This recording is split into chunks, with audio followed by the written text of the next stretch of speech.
오늘 함께 묵상할 성경 말씀은 요한복음 7장 53절에서 8장 20절 말씀입니다. 요한복음 7장 53절에서 8장 20절 말씀입니다. 오늘은 11절 말씀을 읽어드리겠습니다. 대답하되 주여 없나이다. 예수께서 이르시되 나도 너를 정죄하지 아니하노니 가서 다시는 죄를 범하지 말라 하시니라. 아멘.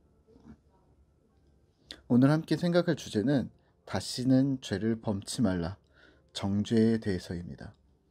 본문 요한복음 8장에 가늠한 여인이 붙잡힌 사건은 자세히 보시면 성경책의 7장 53절부터 8장 11절까지의 괄호가 쳐져 있음을 보실 수 있습니다. 요한복음 5장 베데스다 연못의 이야기에서 5장 3절 4절에 괄호는 후대에 첨삭된 내용일 것이라고 말씀드렸는데요. 요한복음 8장 전반부의 사건도 그와 같습니다. 후대에 첨가된 이야기일 가능성이 크고, 하지만 요한복음 8장의 내용은 그러한 가능성에도 불구하고 예수님의 사랑, 또 우리에게 큰 은혜로 다가오는 본문임을 기억하시면서 즐겁게 묵상해 주시면 될 본문입니다. 오늘은 가늠한 여인과 예수님의 용서에 대한 이야기입니다. 본문 8장에서 예수님이 성전에서 가르치고 계셨고, 3절에 서기관과 바리새인들이 음행 중에 잡힌 여자를 끌고 와 세웁니다. 4절입니다. 예수께 말하되 선생이여 이 여자가 간음하다가 현장에서 잡혔나이다. 그리고 예수님을 시험합니다. 5절입니다. 모세는 율법에 이러한 여자를 돌로 치라 명하였거니와 선생은 어떻게 말하겠나이까. 예수님을 얽어맬 구실을 찾고 있었던 것이죠. 이 여인에 대해 돌로 치라 하면 예수님은 사랑이 없는 선지자일 뿐만 아니라 정치적으로는 사람을 처형할 권위가 없는 속국 유대 민족이 로마를 거역하는 것으로 몰아갈 수 있었습니다. 만약에 반대로 용서해 주라고 말한다면 예수라는 선지자는 대선지자인 모세의 율법을 거역하는 것이 되는 자가당착의 오류에 빠지게 만드는 아주 고단수의 질문이었던 것이죠. 예수님의 반응은 여기서 특이합니다. 땅에 글을 쓰셨습니다. 무엇이라 쓰셨는지는 우리는 모를 일입니다. 성경에 기록되지 않은 내용들은 인간의 본성이나 하나님이신 예수님의 성정과 정황에 맞는 합리적인 유추를 해보는 것 정도로만 해주시면 좋을 듯합니다. 인터넷이나 혹은 또 다른 이단들에서는 이 부분을 예수님이 새 언약을 쓰셨다 혹은 어떤 성경 구절을 썼다라고 하면서 확정하는 듯 이야기하는데 위험하게 그러지 마시고요. 단정 짓지 마시고 열어놓으시면 좋을 듯합니다. 6절과 8절에 두 번을 쓰셨다라는 행동 묘사는 예수님의 생각이 어떠하셨는가에 좀 전후 문맥을 살펴보면 조금 유추가 가능하지 않을까 한데요. 이러지 않았을까요? 2절에서 성전에서 성경을 가르치시는 중이었습니다. 그렇다면 성전에 어디였냐? 아마 성전의 어디 뜰이나 말씀을 가르칠 장소였을 것이고 20절에 나오는 헌금함 앞에서 그러니까 여자들의 뜰이라 불리우는 그 장소일 가능성이 큰데요.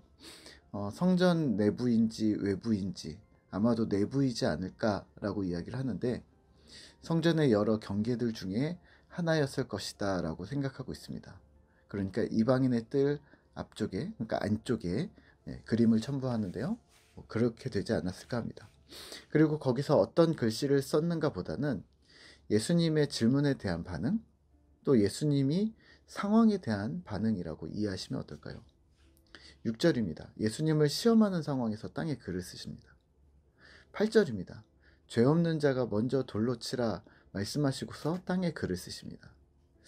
6절만 본다면 예수님을 시험하려는 의도를 이미 파악하고 계신 입장에서 딴청을 피우는 것이죠. 너네들 또 시작이구나 라고 답답해하면서 딴청 피우는 느낌으로 쓰셨다라고 보면 어떨까요? 제 생각입니다. 8절만 본다면 죄 없는 자 돌로 치라고 강렬하게 말씀하시고서 사람들에게 또 딴청을 피우시는데요. 사람들에게 스스로 선택할 시간을 주셨다고 보면 어떨까요? 순전히 합리적인 저의 추측일 뿐입니다. 확정하지도 않겠지만 그럼에도 불구하고 그럴 가능성이 좀 있지 않을까요? 자, 그럼 오늘 우리는 본문을 통해 무엇을 기억해야 할까요? 사실 예수님이 이 땅에 무엇을 쓰셨는가가 오늘의 중심 주제는 아닙니다. 오늘의 주제는 정죄입니다. 정죄는 무엇일까요? 죄를 규정함, 죄를 규명함입니다. 죄가 있다고 판단하고 그 대상을 죄인 취급하는 것, 그것이 정죄입니다. 정죄는 왜 하는 것일까요? 정죄는 우리의 신앙의 필수라고 한다면 그것이 하는 역할은 그동안 무엇이었을까요? 단순히 너는 죄인이다라는 것을 알려주고 그런 심판의 역할이었을까요?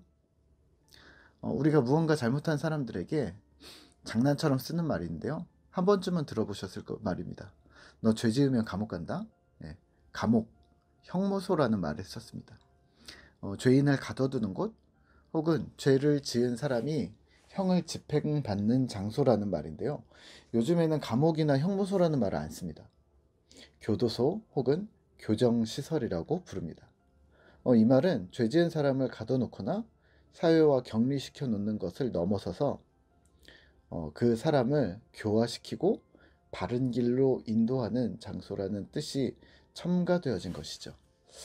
우리가 성경에서 사용하는 정죄라는 용어도 같은 맥락으로 사용해 주시면 어떨까요? 죄를 정한다? 죄를 정하는 것은 하나님뿐이심을 기억해 주시죠. 잘못한 것을 나 자신도 알고 우리도 아는데요. 그 죄가 얼마짜리의 죄인지는 모두가 알고 있습니다. 하나님 앞에서의 모든 죄는 사형입니다. 죄를 평가하시는 분이 하나님이시기 때문입니다. 대한민국의 법에서는 도둑질은 1년, 사기는 몇 년, 더 나쁜 죄는 몇 년 등등 사람이 정했지만 하나님 나라의 법은 하나님이 정하시기에 모두 사형일 뿐인 거죠. 그런 우리에게 정죄는 어떤 의미일까요? 당신이 죄인이고 사형이라는 말일까요? 네, 1차적으로는 맞습니다. 사도 바울이 그 깊은 의미들을 로마서에서 잘 풀어주고 있습니다. 그렇다면 2차적으로 우리에게 있어서 정죄는요, 회복을 위한 정죄임을 기억하셔야 합니다. 신명기에서 모세의 율법, 또 구약과 신약을 넘어서 오늘날까지 우리에게 있는 죄의 정함, 정죄라는 부분은요, 죄로 인식하고 회복하자라는 의미로 받아들이셔야 합니다. 죄를 인정하는 것으로 끝나는 것은 그냥 사형 선고일 뿐이니까요. 오늘 예수님은 정죄로 끝나지 않으셨습니다. 아니, 사람들에게 요청하셨습니다. 7절입니다. 너희 중에 죄 없는 자가 먼저 돌로 치라. 모세의 율법에서는 한 사람의 증인으로는 안 되고 두세 사람 이상의 증인이 있어야 했습니다. 그리고 그 증인이 먼저 손을 댄 후에, 그러니까 돌을 먼저 들거나 하여튼 그런 어떤 집행을 먼저 한 다음에 함께한 자들이 심판을 할 수 있었습니다.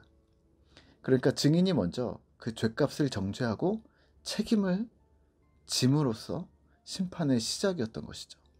먼저 돌로 치는 사람은 그 죄에 대한 합당한 증인이 되어야 하는 일이었고, 여기서는 합당한 증인으로 먼저 나설 자가 없었다는 것을 기록하고 있는 것이죠. 왜일까요? 여인이 죄를 안 지었기 때문일까요? 아니요. 죄 없는 자를 요청하셨기 때문입니다. 죄 있는 자를 증인이 될 자격이 없다라는 말이 아니라 정죄를 심판으로 사용하는 인간 본성의 악함, 또 예수님을 시험하려는 것에 동조한 무리에 대한 첫 번째 증인으로 나서라는 요청이었던 것이죠. 오늘 우리는 정죄하는 데 익숙합니다. 그리고 그 정죄에 대해 합당한 대가를 치러야 한다고 생각합니다. 네, 약간 선을 넘으셨습니다. 정죄는 하나님이 이미 하셨고 사형이고요. 합당한 대가는 예수님이 원치 않으셔서 대신 치르시겠다고 스스로 나서시는 사랑의 주님으로 인식해 주시면 어떨까요? 11절입니다. 예수께서 이르시되 나도 너를 정죄하지 아니하노니 가서 다시는 죄를 범하지 말라 하시니라. 주님이 우리에게 요청하시는 말씀은 하나입니다. 가서 다시는 죄를 범하지 말라. 정죄를 이미 당한 우리 모두에게 하시는 말씀임을 기억하시면 어떨까요? 다시는 죄를 범하지 말라. 힘을 내시고 용기를 얻으시죠. 정죄의 이면에는 회복을 기대하심, 다시 새로워질 것, 한 번 넘어졌더라도 다시 일어설 것을 기대하고 응원하시는 주님이 계시다는 것을 기억하시면 좋을 듯합니다. 오늘 하루 믿음으로 살아갈 때 우리가 죄인임을 절감할 때가 있지만 주님 은혜와 격려를 힘입어서 다시 새롭게 도전하고 주님 은혜를 각골난망 잊지 않기를 다짐하는 신실한 신자 되시기를 기도합니다. 기도하겠습니다. 하나님 감사합니다. 하나님, 오늘 우리가 주님께서 여인에게 나도 너를 정죄하지 아니하노니 가서 다시는 죄를 범하지 말라 말씀하셨습니다.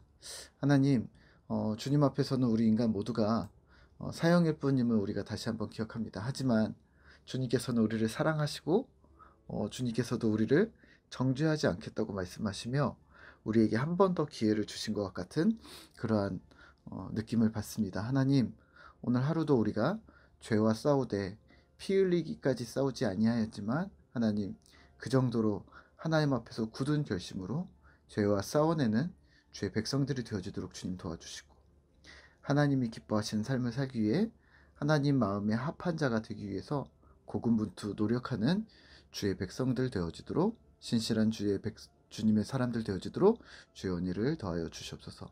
오늘도 신실한 신자가 되어 주의 뜻을 따르는 주님의 사람들 되기 원합니다. 주님 함께 하시고 은혜를 더하여 주시옵소서. 감사드립니다. 예수님의 이름으로 기도합니다. 아멘.